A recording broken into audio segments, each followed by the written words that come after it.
రాజకీయాల్లో మిత్రులు శత్రువులు శాశ్వతంగా ఉండిపోరంటారు. అలానే దేశాల మధ్య వైరం కూడా. 3 నెలల క్రితం వరకు భారత్కి శత్రు దేశంలా వ్యవహరించిన కెనడా ఇప్పుడు తన తీరు పూర్తిగా మార్చేసుకుంది. భారత్పై తమ దేశం వేదికగా కుట్రలకు చెక్ చెప్పే పనిలో పడింది. దానికి కారణం అక్కడి ప్రభుత్వం మారడమే. దాంతోపాటు G7 సదస్సులో ప్రధానమంత్రి నరేంద్ర మోదీ 2 రోజుల క్రితం చేసిన ప్రసంగం కూడా దోహదపడింది. ఒకానొక దశలో పాకిస్తాన్ కంటే కెనడానే మనకి శత్రు దేశంలా వ్యవహరించిన తీరు కాస్త ఇప్పుడు అందరికంటే కెనడానే మనకి నమ్మదగిన దేశంలా మారిందనే స్థాయికి సంబంధాలు మెరుగుపడ్డాయి.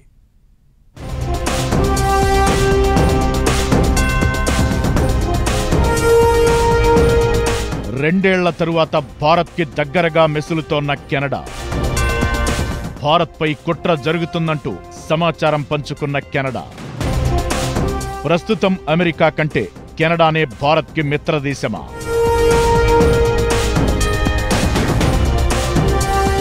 రెండేళ్లుగా ఇండియాతో ఘర్షణాత్మక వైఖరి తీసుకున్న కెనడా ఇప్పుడు ప్రభుత్వం మారడంతో తన తీరు కూడా మార్చుకుంది. ట్రూడో ఉన్నప్పుడు జరిగిన పరిణామాలను పక్కనబెట్టి భారత్తో కలిసి నడిచేందుకు సిద్ధంగా ఉన్నట్లు సంకేతాలిచ్చింది. దీనికి G7 సదస్సు వేదికగా మారింది.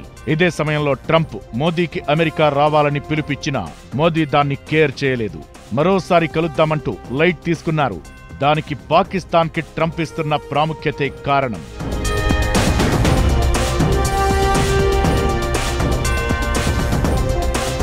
ఇదే G7 సదస్సులో కెనడా ప్రధాని కార్నీతో మోదీ కీలక చర్చలు జరిపారు. గత ప్రధాని జస్టిన్ ట్రూడో వైఖరి కారణంగా ఉభయ దేశాల నడుమ దెబ్బతిన్న సంబంధాల పునరుద్ధరణకు నిర్ణయించారు. కాన్సులర్, వాణిజ్య సేవలను సాధారణ స్థాయికి తీసుకొచ్చేందుకు 2 దేశాల రాయబార కార్యాలయాల్లో కొత్త హైకమిషనర్లను నియమించబోతున్నారు. అలానే జనరల్ సిటిజన్స్, పారిశ్రామికవేత్తలు ఉభయ దేశాల్లో తమ నిత్య కార్యకలాపాలను తిరిగి కొనసాగించేందుకు ఈ నిర్ణయం దోహదపడనుంది.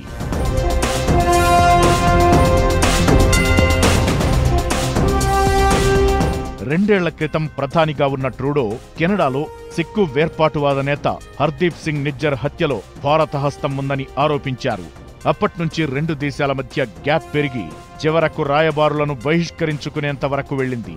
అయితే మార్క్ కార్నీ ప్రధానిగా బాధ్యతలు స్వీకరించిన వెంటనే ఈ గ్యాప్ తగ్గించడం ప్రారంభమైంది.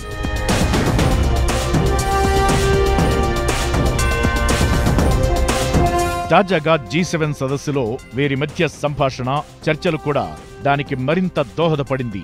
అంతేకాదు, అసలు కెనడా కేంద్రంగా భారత్పై ఉగ్రవాద దాడులకు కుట్ర జరుగుతోందంటూ కెనడానే ప్రకటించింది. గతంలో ఎప్పుడూ ఇలా కెనడా ఉగ్రవాదం అనే పదాన్ని ఈ ప్రో ఖలిస్తాన్ మూమెంట్ విషయంలో వాడిందే లేదు. ఈ క్రమంలోనే కెనడా ఇంటెలిజెన్స్ సర్వీసెస్ CSIS హెచ్చరికలతో కూడిన నివేదిక విడుదల చేసింది.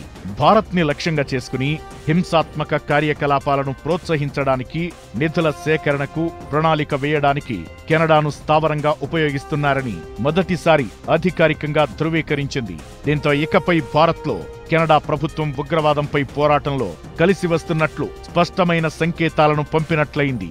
ఓవైపు పనికిమాలిన పాకిస్తాన్ని దగ్గరకు తీస్తున్న అమెరికా కంటే కెనడానే భారత్కి మిత్రదేశంగా మారుతున్నట్లుంది అని విశ్లేషకులు అంచనా వేస్తున్నారు.